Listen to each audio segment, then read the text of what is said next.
How to create a new project in Visual Studio Code. First of all, you have to create a new folder.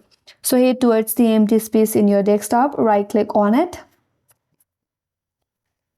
Then click on new and then create a folder. Now you have to name your project. For example, I will just name it my project.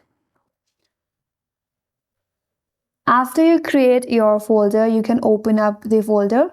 Then head towards this path section right here. You can clear them all, then type in cmd, then press enter in your keyboard. Now onto this command prompt here, type in code space dot, then press enter in your keyboard.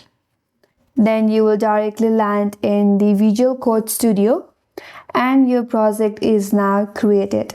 Here you can create any file such as index.html and start your project.